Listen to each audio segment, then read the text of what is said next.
Welcome to DIA Today, Democracy in America Today. I'm Matt Parks alongside Dave Corbin. Glad to be with you as we explore the ideas behind today's headlines.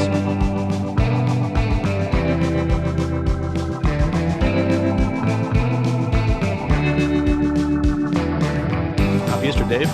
Happy Easter, Matt. Great weekend. Always memorable. You think of what our Savior's done for us, and it's a great time of consideration. And I find this time too a really nice time to share your faith with others. It's very easy, right, when you think about the amazing story of the resurrection and what it means for all of us. So, yep, absolutely. And we're going to have a special Easter in some ways this year because we're seeing my parents for the first time in about 7 or 8 months tomorrow for the day. So that's exciting. The kids are really excited about that, and looking forward to hopefully be getting to have more of these kind of normal things in the months in the summer and the fall ahead. So we're going to lead off the show today by talking about a perhaps Easter related story, although not one that's particularly encouraging on that front. So the Gallup organization released their annual poll on church membership this last week, and I guess they typically do that in the week leading up to Easter. The headline was, U.S. church membership falls below majority for first time. 47% of American adults now belong to a church, synagogue, or mosque. And if you look at that historically, so from the late 30s when they started polling this all the way to the late 90s, the number was more or less fluctuating around 70%, went as high as 76%, as low as 68%, but more or less steady over that 60-year period. But in the last 20 years, it's fallen about 20%. And at least one of the drivers of that has been the increasing number of people that claim no religious affiliation. So we're up to 21% of Americans who say they have no religious affiliation at all, which was 8% 20 years ago. And if you look at this a little bit further demographically, there's a couple of storylines here. They're following 4 generations, what they call traditionalists, that's anyone born World War II or before, and then baby boomers, Generation X, and millennials. And all 4 of those groups are down in terms of church membership from 10 years ago. And the 3 older groups also down even more from 20 years ago. Millennials, there were very few that were adults 20 years ago, so that's why they're not included in that. But the most notable fact is that you've got this decline in church membership as you work your way down in age. So you've got 66% of traditionalists who are church members, only 36% of millennials. So even if there were no decline further within those groups, as we get fewer traditionalists as the years go on, we can expect the overall percentage of Americans who are church members to continue to decline. But now add to this the fact that millennial group is also the group with the largest rate of decline. So in the last decade, the other 3 groups all went down in church membership about 10%. Millennials went down 30%, from 51% to now 36%, which means there's almost as many millennials with no religious affiliation, 31%, as there are those who are church members. But if you continue on the trajectory that the demographics would suggest that you're on, you would expect by, say, 2030, 2031, another decade, that the number of people, the percentage would be somewhere in the 35 to, say, 38% range.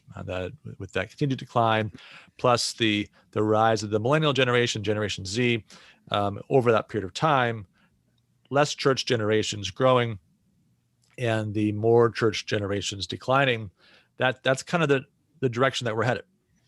Yeah, I wonder here, Matt, just what is causing the decline, especially among the millennials. And you'd have to go back and think through what their church experience was like when they were younger, and what church meant to families. It can't simply be that as soon as you leave your home and you leave your parents and you go on your own, that you automatically not want to go to church. I mean, I think there are many people, myself included, when I went to college, you just were busy with other things. But then you get into your mid to late 20s and you have children, and you begin to think about kind of the larger picture of things. And I think church membership is one of those things that is included there. So, all to say, it'd be interesting to dig deeper into the why behind these numbers. Perhaps one of the reasons why you're seeing lower church membership is that you're also kind of seeing the extension of adolescence further and further into people's 20s and 30s, where a lot of young men and women are holding off to get married until their early to mid 30s, and holding off and having children also. So you might see some correlation between church membership and declining birth rates, marriage rates, et cetera.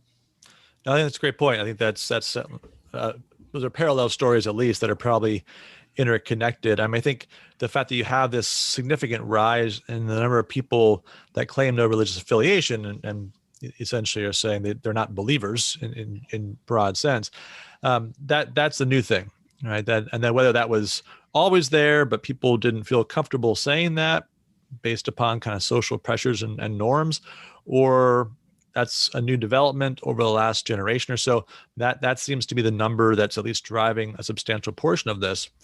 If we then look at the political consequences of all this, and we've been talking a lot in our study of the Tocqueville about the significant role that he envisions for the church in protecting democracy from its worst impulses. Every group, and they broke this down a lot of different demographic ways, every group is down over the last 20 years in terms of church membership. But what's happening is that the nation has become more stratified. Again, if you look at the political breakdown here. So 20 years ago, the group across all the demographic breakdowns that they did with the lowest church membership was liberals at 56%, which notice is higher than the overall number today. And the highest group in terms of church membership was conservatives and non-Hispanic Black adults, both of which had 78%. So you've got a 22% spread between conservative and liberal.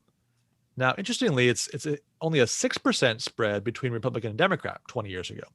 77% Republicans, 71% Democrats. Today, the liberal conservative spread is now 29 points. So that's grown substantially.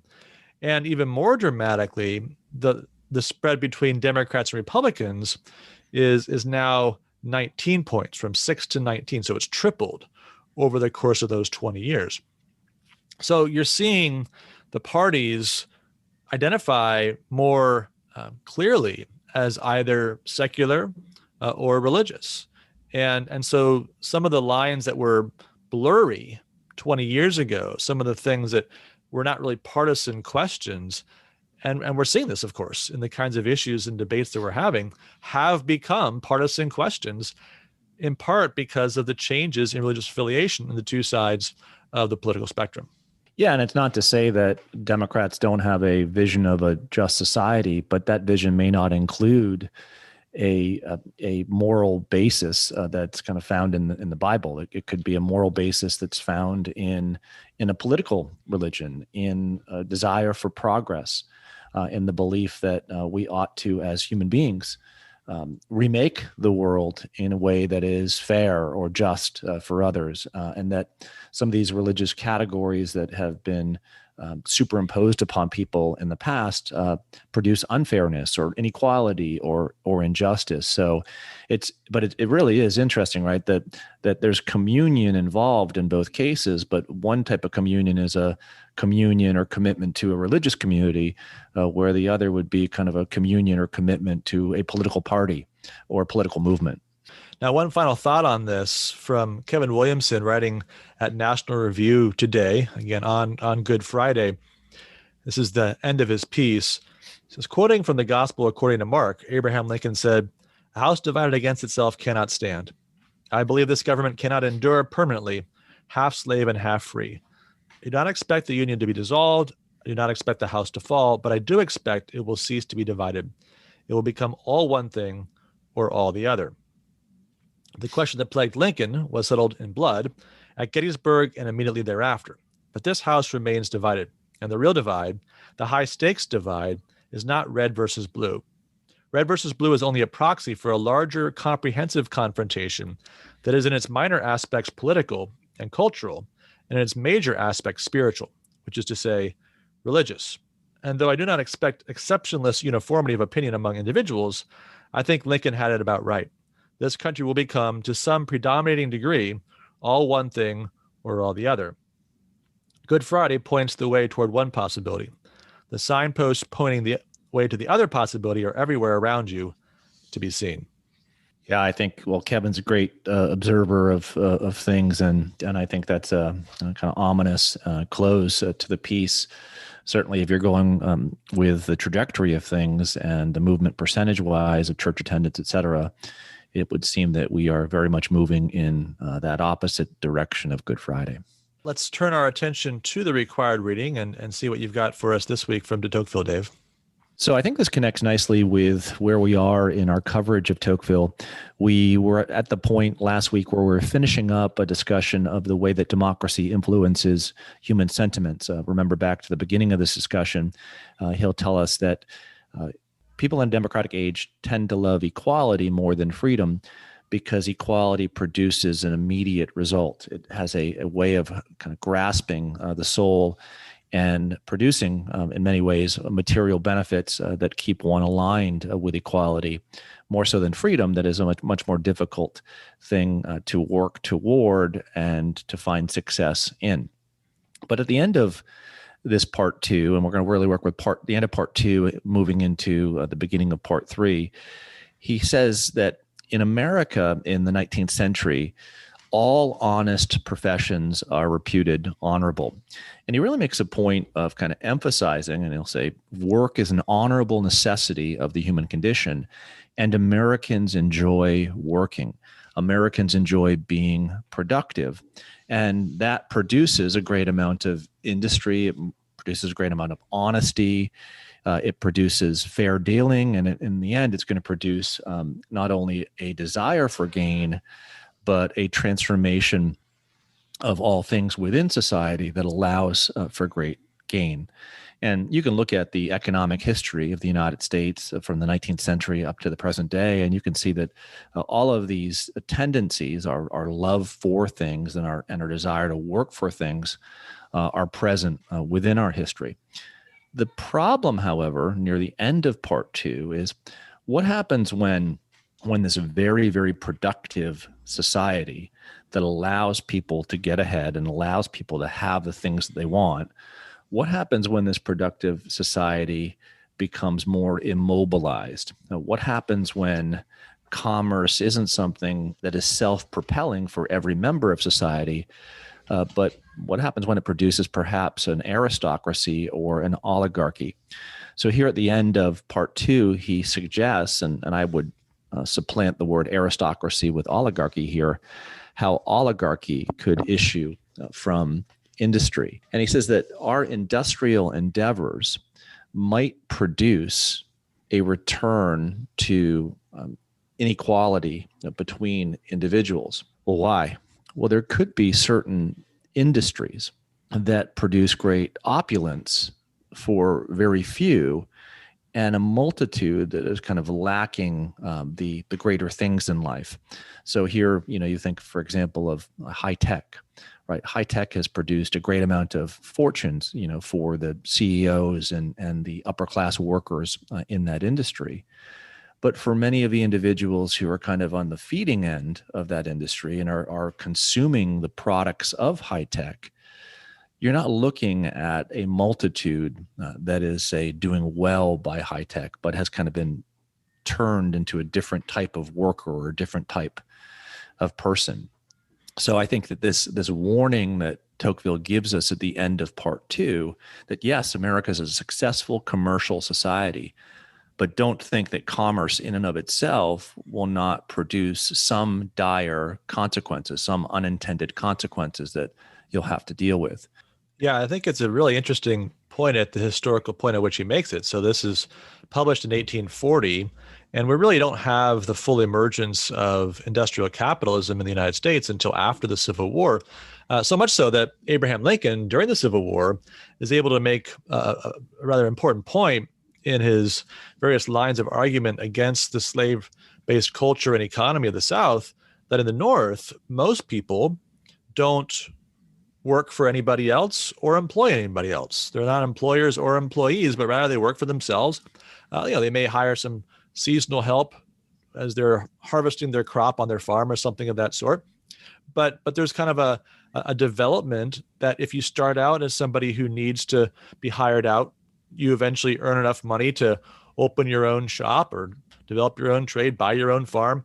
And then from that point on, perhaps maybe you hire people eventually. But again, most people are kind of in this middle group that's not dependent on anyone. Now, you couldn't have said that 30 years after Lincoln's remarks in the 1860s. So by the late 19th century, you have these large-scale industrial corporations that have emerged. And, you think about all the debates and concerns about the concentration of economic power and the connection to political power.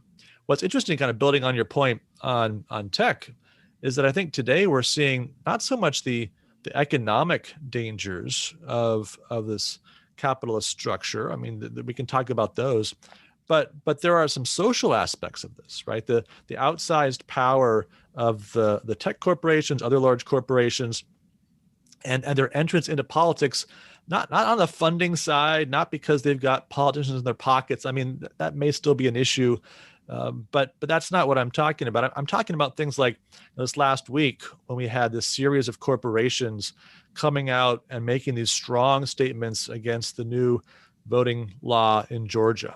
And it's kind of the implicit threat that goes along with that, and the way that they're bending to political pressure, just the politicalization of just the general corporation, not on behalf of its own interest in any obvious way, right? It's not Coca-Cola trying to get some nice loophole that helps them compete against Pepsi, or Delta trying to get the upper hand over United. It's just sort of some broad social commentary coming from these corporations. Yeah, and I think that's one of Tocqueville's great fears also, that this type of movement towards an aristocratic or oligarchic industrial complex, at the end of the day, threatens society by producing immobility. The key to democracy functioning correctly is mobility, the ability to be able to move from one class to another, to be able to have a hope and to work for that hope, to aspire toward things. And then if you work hard enough to have that payoff and to make the grade and to get ahead, et cetera. But this could produce these types of modern tendencies, could produce immobility. And you think of high tech on that end as well. How often do we see high tech become an end in itself, especially for our children, and produce a certain type of immobility, right? You're captured by your screen, right? Rather than doing productive enterprises, which you could do with a computer. More often than not, you become a consumer than a producer. You become immobilized rather than a mobile force in life. And that's true in your work, and as you just mentioned, it may be true in your thoughts. If you have high tech that is immobilizing your thought because it's banning or banning something, sanctioning others, then will you even think? Will you continue to think for yourself? And I think that's a problem as well. So, moving into the beginning of part 3. He transitions to the way that democracy influences our mores, or the habits of our hearts. And I want to focus in on the first 2 chapters of part 3.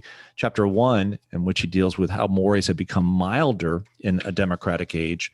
And then chapter 2, how democracy renders our relations with one another milder or easier. And there's this great section or this great excerpt of the letter written in 1675 by a French noble to her daughter. And it's a very loving letter. You could probably see this type of letter written from any mother to a daughter. But in the letter itself, she writes, "You speak to me quite jokingly of our miseries. We are no longer broken so much on the wheel, one per week to maintain justice. It is true that hanging now appears to me a refreshment. I've got a wholly different idea of justice since I've been in this part of the country. Your galley slaves appear to me a society of honest people who have withdrawn from the world to lead a mild life." I mean, this is a woman who's writing lovingly to her daughter, but then suggests that she enjoys seeing people kind of broken on the wheel. I mean, seeing people kind of torn apart. Why is it, right, that a very kind and loving mother could have just this inability to see the humanity of another. And Tocqueville's answer is, in an aristocratic age, you tend to be incredibly sympathetic to your own, but you don't have compassion for those who are not like you. What do you make of this, Matt? And it's one of the great blessings then of democracy, is that it extends that range of compassion. You don't have a desire to make heroic sacrifices on behalf of your neighbor, but you care for your neighbor, right? When your neighbor loses his job, you can appreciate that because you know what it's like to have insecurity financially. Maybe you've never lost your job or not in the same way, but you can imagine that when your neighbor is sick, right? You've been through that, or is dealing with an ailing parent or something of that sort, right? So there's a lot of problems that are common problems that we can relate to, and we have, because we have this underlying principle of equality in democratic society. We have that broad sympathy for those who are suffering around us. Now, there's an interesting passage, though, very near the end of the first chapter there in part 3, where he talks about how this only works where, even in democratic society, you see the other individual as your equal. And he's talking in this context about slavery. So I'm just going to quote briefly what he says.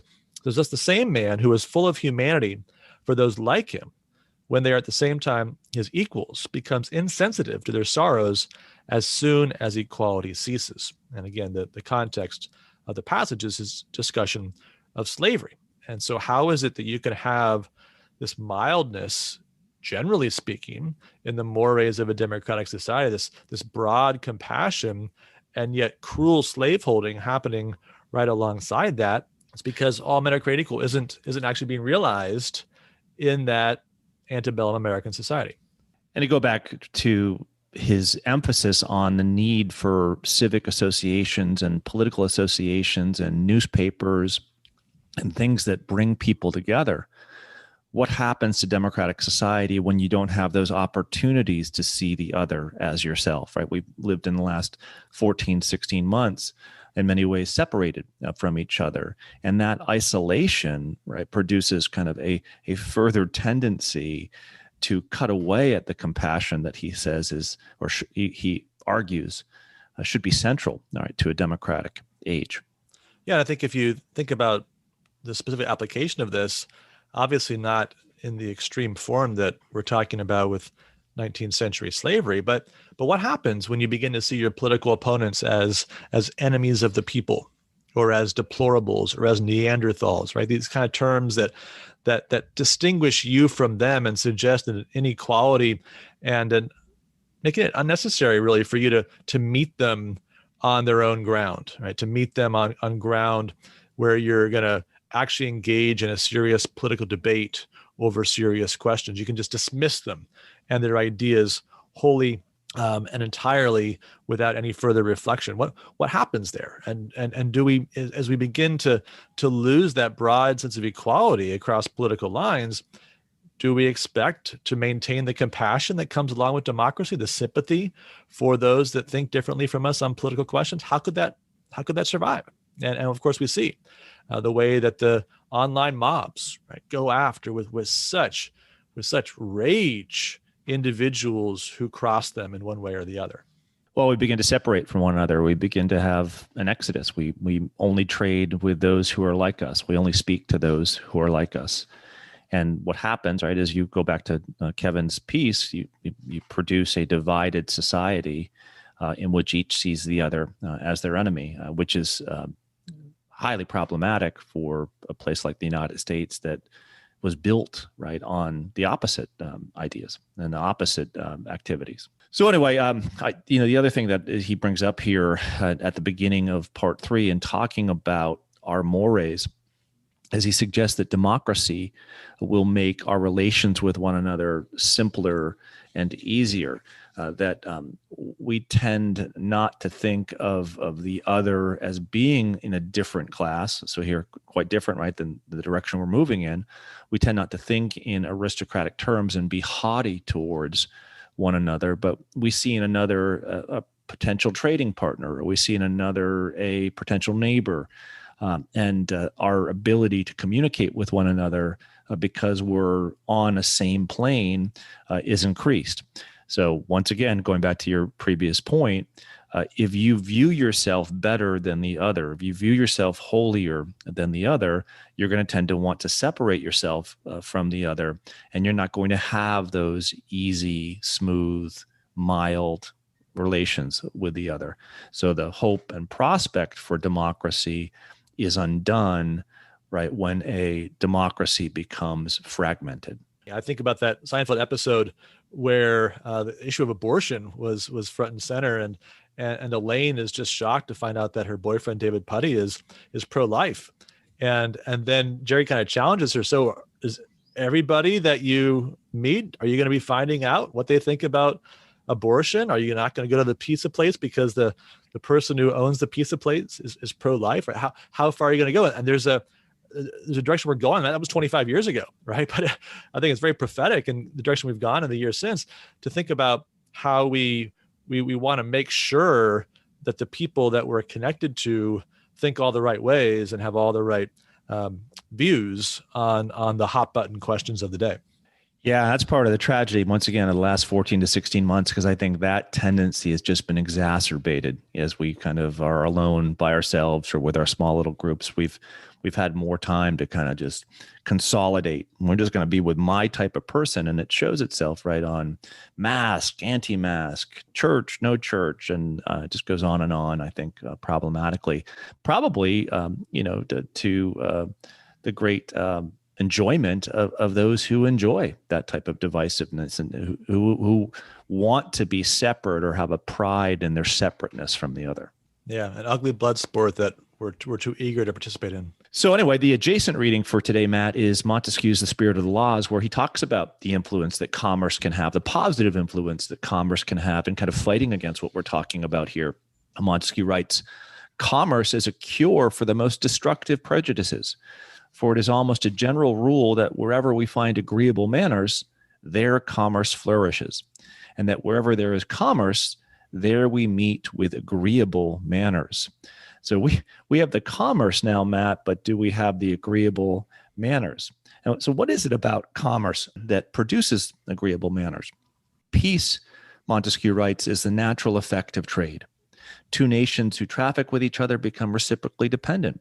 For if one has an interest in buying, the other has an interest in selling, and thus their union is founded on their mutual necessities. But if the spirit of commerce unites nations, it does not in the same manner unite individuals. Perhaps this is where Montesquieu is getting to, where we may get moving forward here. We see that in countries where the people move only by the spirit of commerce, they make a traffic of all the humane, all the moral virtues. The most trifling things, those which humanity would demand, are there done or they're given only for money. The spirit of trade produces in the mind of a man a certain sense of exact justice, opposite on the one hand to robbery, and on the other to those moral virtues which forbid our always adhering rigidly to the rules of private interest, and suffer us to neglect this for the advantage of others. So commerce is an excellent thing. In particular, it's an excellent thing for nations, according to Montesquieu. And it can be a very good thing for individuals if it produces a sense of exact justice. If it's, going back to our previous conversation, if it produces self-interest well understood. But read between the lines with Montesquieu, and you can see that commerce or self-interest wrongly understood can turn all of our activities with one another into merely transactions. And that's when things become difficult for society. Yeah, the good side of this is you see the other person as a potential customer. And so you're eager to please that person. You're eager to find some way to ingratiate yourself with them. But on the other hand, you may also see them merely as a potential customer, and so have that relationship defined only on the economic terms rather than seeing them as a fully formed human. But I think on the individual question of how commerce affects us, right? This is I think a deep point in de Tocqueville as well. The danger of this materialism that is encouraged by democracy, that allows for people to provide for their families and a lot of good things that go along with that. The dignity of being able to work and be rewarded for that work, and to care for your family and to provide for that family and to be independent in good ways. All that can be great. if we don't buy into materialism as the whole story, right? If we don't turn our lives into merely a pursuit of material goods. And of course, connected to our earlier point, this is where the church comes in, which reminds us that there is the rest of life, that material pursuits serve ultimately Christ's kingdom. And so as we see the decline of the church in the United States, following the pattern we've seen a generation before in Europe, then shouldn't we expect to see the emerging materialism to be unchecked or less checked, for us to see each other more as mere commodities to be traded? Yes, and it'll go into different areas of our life. And we're going to see this next week when we talk about the influence that democracy exerts upon the family. So this softening of relations, making relations simpler and easier, perhaps, how's that influence the family? So my assignment for our readers, for our listeners for next week, is to begin with chapter 8 of part 3 that begins on page 558 if you're using the Mansfield-Winthrop translation, and that will run through discussion of democracy's influence on the family, on the education of girls, of daughters and wives, and then whether equality maintains good mores in America and how it affects the understanding of the equality of men and women. So chapters 8 through 12, part 3 for next week. Looking forward to it. A lot of great stuff there. I think of a lot of immediately contemporary applications as well. So speaking of that, let's turn to the headlines. And we've a lot of different directions we can go with the material you've just given to us, Dave, from de Tocqueville and Montesquieu. But we were talking about earlier the danger of thinking of fellow citizens as enemies. And I think one of the most common ways that's encouraged today is by giving the worst characterization of the policies advocated by one's opponents and their motives for advocating them, right? These sort of straw man arguments that go to the worst possible way of describing a policy and then assuming that the motives behind that policy must be wicked as well. So there's an essay by Carl Cannon up at RealClearPolitics today called President Jim Eagle, which you may recall the line from President Biden's press conference where he said that the new Georgia voting law made Jim Crow look like Jim Eagle. And I'm not sure anyone entirely knew what he meant by that, except that it seemed like the point was that it made Jim Crow look good in comparison. But lest we wonder about what he meant by that, earlier on this week, he appeared on SportsCenter and said, "This is Jim Crow," speaking of this voting rights debate. "This is Jim Crow on steroids, what they're doing in Georgia and 40 other states."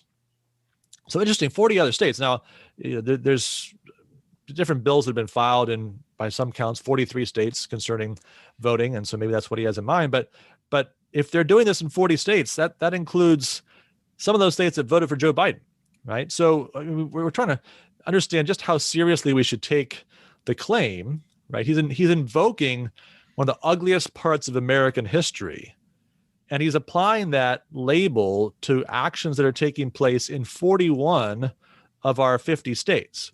Now, is he serious? Right? Is he serious when he does that? Does he actually mean what he says? If he's not serious, that's a pretty serious thing, right? To invoke that history and say, well, we're doing that today in a large part of our country. Oh, well, I don't really mean that actually. But anyway, for political points, I'm going to say those kind of things. But if he actually means it, then we better spend some time looking at this and seeing if the charge is actually fair. So that's what Cannon does. And Cannon essentially takes Biden seriously.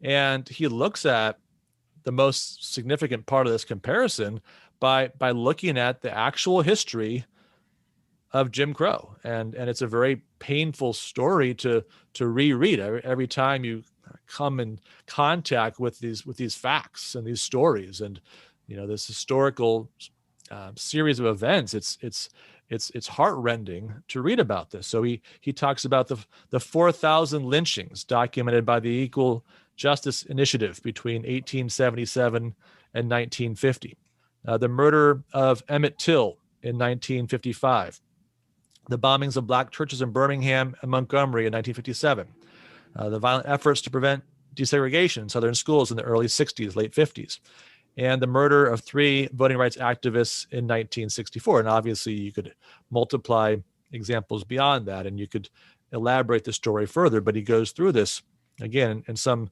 considerable detail. And so he comes to the conclusion of the piece. That's the kind of bravery and sacrifice it took to get the vote in the South.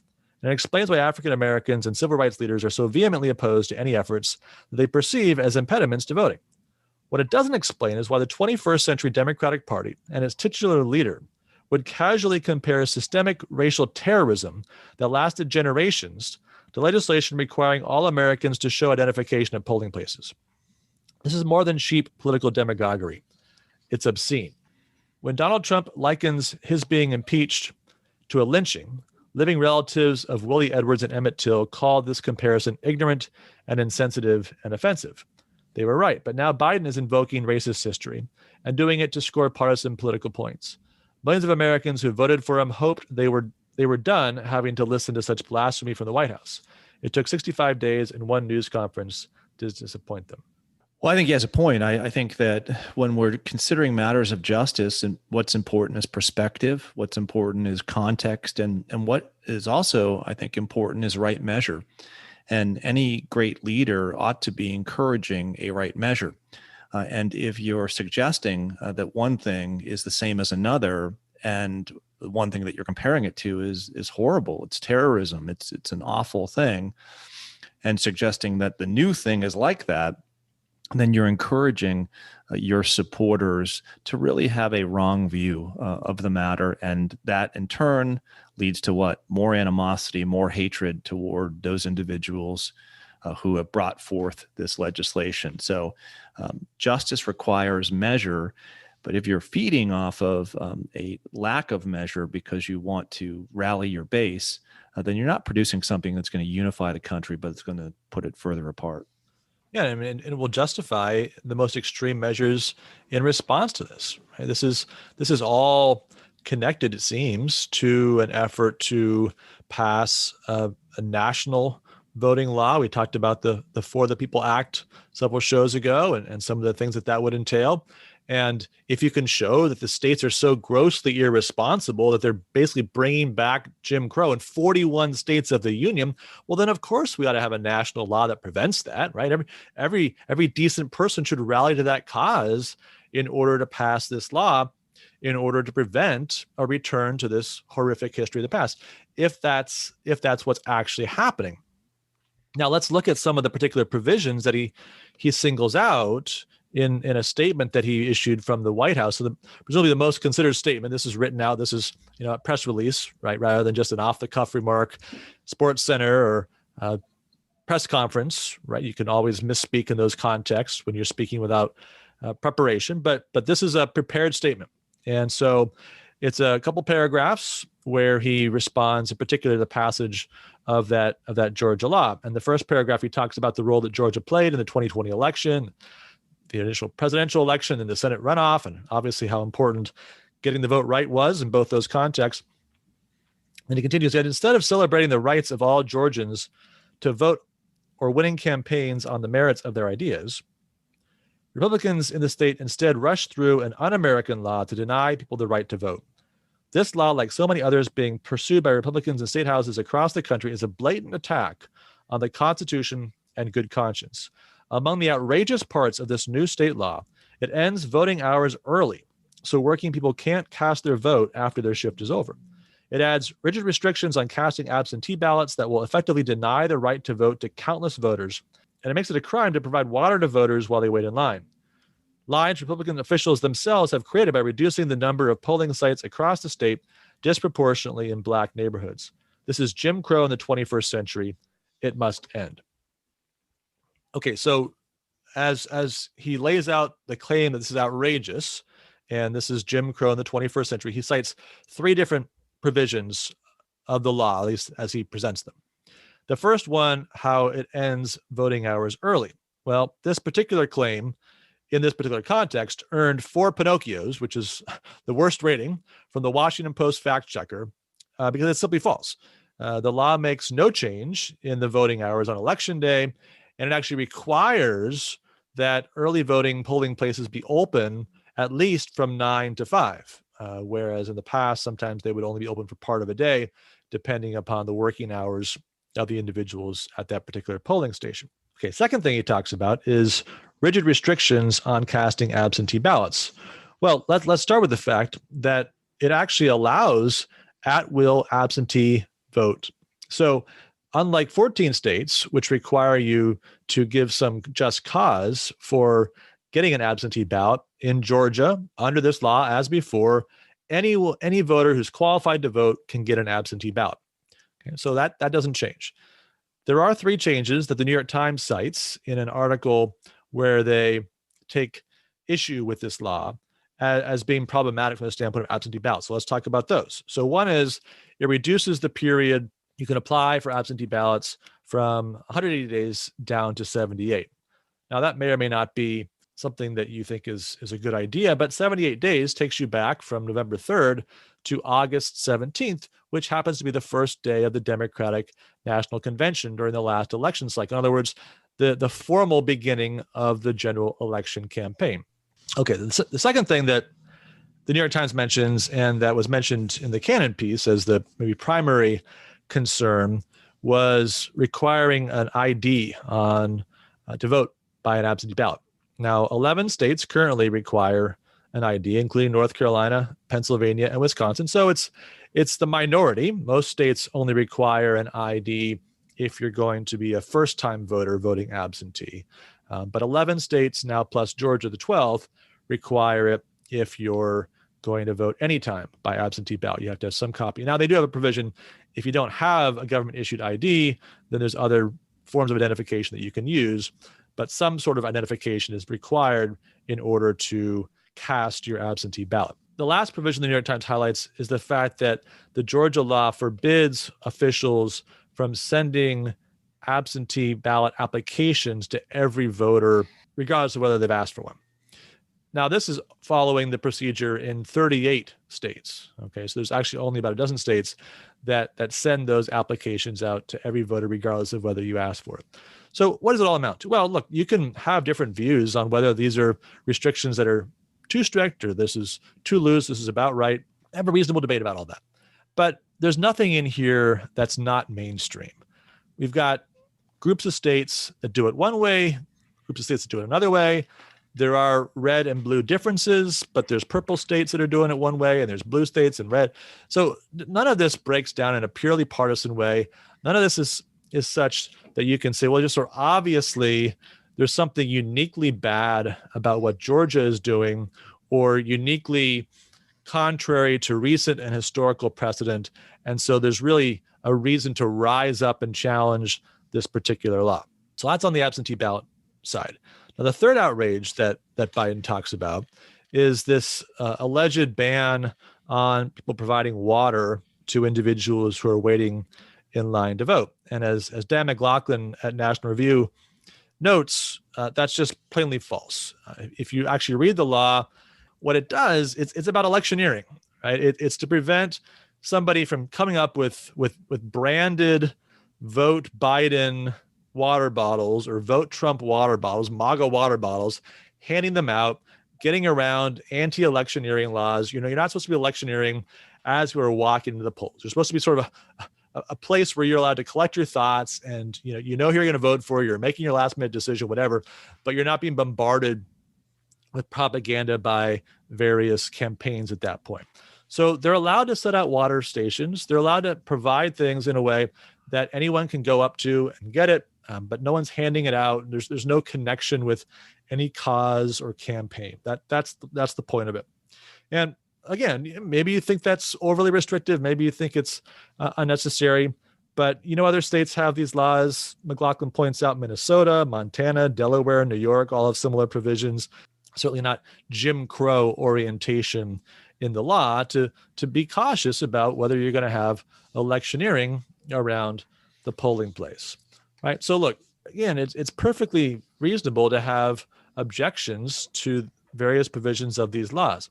What it's not reasonable to do is to deal in such bad faith that you mischaracterize the law, compare it to horrific episodes, laws, restrictions, actions from earlier in our history, and just assume that should settle the question how we ought to respond to this law, and then try to stir up, get the Major League Baseball All-Star Game out of Georgia, get the corporations to making their statements, put maximum pressure on the legislators and the people of Georgia based upon a mischaracterization of the measure and the motives behind it.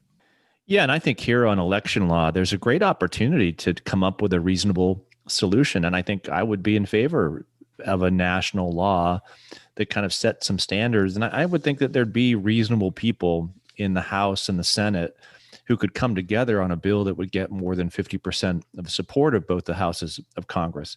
Now, would President Biden sign that law? That'd be an interesting question, but I just don't think this is one of those hard ones, Matt. I think that you can come up with a way to have a standard that is a fair way where people who want to be heard in the voting process can be heard, votes can be counted, and you have elections that people trust. Well, hopefully Senator Manchin of West Virginia, or people who are in that group of 5 to 10 that will make legislation happen or not happen, would listen to something like this. And I think it'd go a great way to help bridging the divide that is continue to grow deeper or larger. Let's turn now to the grade book. And yesterday, of course, was opening day for baseball. Lots of entertaining games. 8 of the 13 games that were played yesterday were decided by 1 run, and 4 of those went extra innings. So that's as good a beginning as you could have if you're Major League Baseball, I think. A couple of games had to be canceled. Red Sox because of weather, Washington and the Mets because of COVID on the Washington side. So that's too bad for everybody there, and certainly hope for a quick recovery for the players involved. But overall, a nice start to the season. Capped off, at least for us personally, by the draft for the fantasy baseball team that we're going to be co-managing this year. Thank you, Dave, for the last-minute invitation to join you on that. Now, we had the texts flying last night since I wasn't able to join as co-manager until after the draft was over, but I think we did pretty well, despite the challenges of all that, and just kind of trying to figure out a new format. How would you grade our team? I'd give it a solid B. I've never done the head-to-head, so I'm kind of interested to see how well it'll work. And I was scurrying about because I was only able to get in the league, I think 10 minutes prior to or half an hour prior to the draft. So dinner was a mess at the Corbin household last night because of this all-consuming important fantasy baseball draft. But priorities, right? You have to realize what. So if you don't get the draft right, it's hard. It's hard. Baseball, it's just football. There's enough variability and injuries that you can do kind of a C minus draft and still be fine by the end of the year. But baseball, especially in a deep league, boy, there's probably not a lot of talent that's coming off the bench. We'll see how we do. I'm sure we'll keep checking in with that as the season goes forward. We're gonna have a little bit of fun today related to opening day, grading the entertainment value of 2 of the most memorable moments from yesterday's baseball, both of which involve some real superstar players. So first, these are classics. You got to watch the video if you haven't seen these. Yesterday in Detroit, Miguel Cabrera, batting against Cleveland's ace, Shane Bieber, hits the first home run of the entire season in almost blinding snow. So as the at-bat begins, there's just a few snowflakes coming down. And as he gets to the second and third pitch, the snow's just coming down. He hits the ball, but it bounces off the railing above the fence. So it's a home run. It's out of the park, but it bounces back toward the field. And so he doesn't know, because he can't see all that clearly with the snow, he doesn't know he's hit a home run. So he's rounding the bases. He gets to second base, does a nice pop-up slide, and then comes out the base, kind of shrugging his shoulders, looking for the umpire. What happened there? Do I get to keep going? And then eventually he does get waved on, and he completes his home run trot and scores the home run. But it takes a little longer than normal, and a little dirtier pants than the normal home run. So we got snow. We got this kind of weird bounce. The outfielder almost caught the ball. We got a great slide, and then we got this look of disbelief as Cabrera tries to figure out what's going on. I think early April baseball is always kind of fun for that, and cold temperatures and all that. So I'd give it an A because it didn't affect the outcome of the game. They got it right. it's kind of funny to see those things happen in sports, those bloopers. So yeah, that's right. It's the kind of thing that he can laugh about it easily after the fact, which may not entirely be the case with our second item. So this one, I think maybe was played up even more prominently if you were watching highlights later in the evening last night or this morning. But the Dodgers were in Colorado yesterday. And, you might think if anywhere there's going to be snow, it'd be Colorado, but it looked like a nice day there. Justin Turner on first base.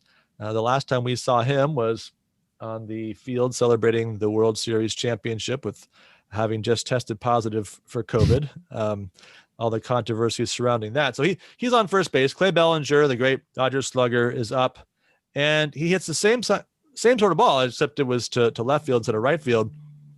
The outfielder goes back, jumps up. He actually catches the ball, but then the momentum carries his arm onto the railing, and as it hits the railing, the glove releases the ball, and it falls onto the walkway there, and a fan picks it up.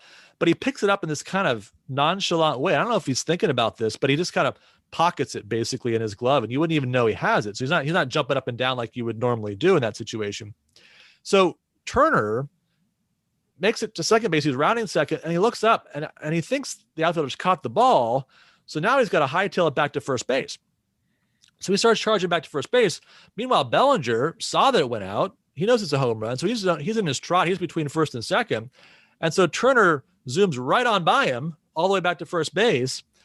They get there and they realize we got a problem here, right? Because although Bellinger didn't really pass Turner on the baselines, Turner made it so that Bellinger was ahead. So that's an out. Bellinger's out. He gets a single and an RBI. Turner gets to score. His stats are fine. But Bellinger loses an RBI and a home run in the very first game of the season. The Dodgers lose a run in a game they eventually lost, and Turner's kind of laughing it up in the dugout after the fact. Bellinger not quite so happy. Not a Turner fan because of last year's World Series. So this is an easy one to grade for me. An F. I'd give it I would have given it an F minus. We have Bellinger on our team, so that affected right us. Then that could have been really. What can you give him a G for that? So, right, garbage. Right. Thankfully, because we drafted last night, those first games didn't count either way for us. But we would have lost a home run and an RBI. That's quite a few points in head-to-head fantasy baseball. So you're right, with taking the personal side of this, it's got to be a very, very low grade. But yeah, you can't really blame Turner. I mean, he's doing what he should do in that situation normally, but it's just this combination of circumstances, and the Dodgers title defense doesn't get off to a great start, nor does Bellinger's attempt to reclaim his home run crown from 2 years ago. We're gonna wrap up the show with the crystal ball. And, it was a difficult week for us last week, Dave. We had 3 NCAA picks from the Sweet 16. You missed on all 3. I only hit on 1 out of 3. So that leaves us at 16-10 and 11-15, respectively. We've got 3 games to go in the NCAA tournament. We're going to try to pick all 3 of them. Obviously, 2, we know the matchup. We don't know the final matchup, but we'll try to pick our champion as well. So the first game, we've got Texas matchup, Houston against Baylor. Baylor, 5-point favorite. Of course, the number 1 seed most of the year, the number 2 team in the country. Can Houston keep it close or pull off the upset, or are you going to stick with Baylor, Dave? I'm going to stick with Baylor. I think they impressed me last week. I didn't think they were going to make it to the Final Four. So I say I give the points away, and I think that they go into the final. Okay. I'm going to take the upset here, at least on the point spread side. I'm not sure Houston wins the game. I think it could be real close, but I think they can manage to keep it under 5 points. So I'm going to take the opposite side, and that might give me a chance to sneak up a little bit on you in the overall cumulative standings. Second game, we've got UCLA, really remarkable. I mean, one of the great storied schools, obviously, in the history of NCAA basketball, but this particular year, one of the last teams in, they're in the first 4. They win that. But we said first 4 teams often do pretty well. Not usually this well, though. All the way to the Final Four against the team of the season, maybe the team of the century, Gonzaga, still undefeated. Gonzaga, 14-point favorite. Can UCLA keep it close or pull off the shocker?